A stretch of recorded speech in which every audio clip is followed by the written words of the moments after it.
This is a special production by the People Power Podcast. This story was first published by the Minnesota Spokesman Recorder on June 4th, 2021.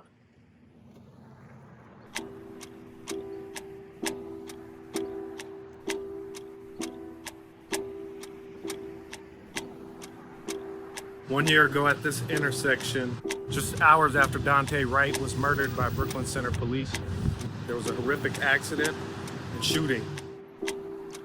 33-year-old Lyft driver Ahmed Badal and 15-year-old Jaden Blackmon both had been shot and found dead around 2 a.m. at this corner where their cars they had been riding in crashed into one another.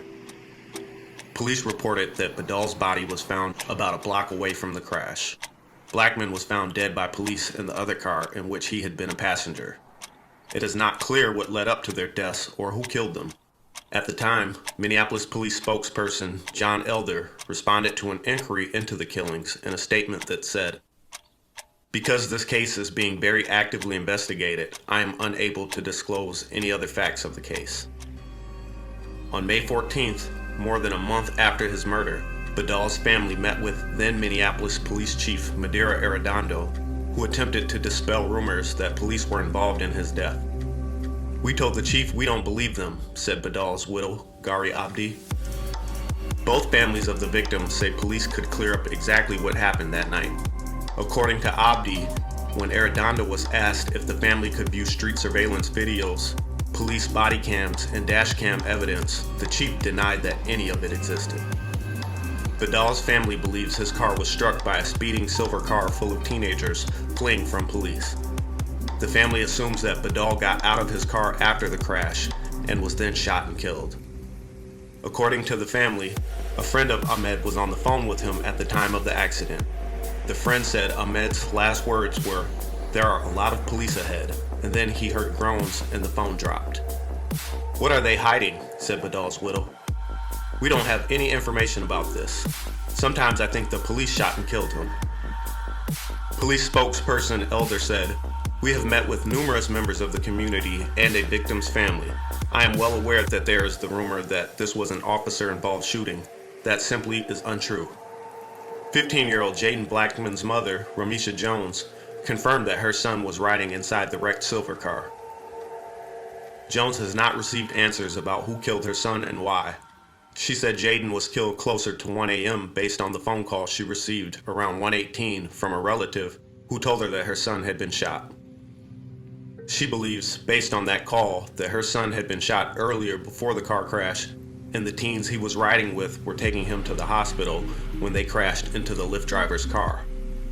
She said the police have been in constant contact with her, but they have confused her and her family in their search for the truth. Police told Jones that they have a 14-year-old suspect who was arrested on May 26th for missing a court date. They say they have a suspect but are not able to charge him with murder. "I don't understand that or why they told me not to contact the family of Ahmed Badal," she said. Jones, originally from Chicago, left the dangers of her hometown to live a quiet life in St. Paul, where Jaden was born and raised.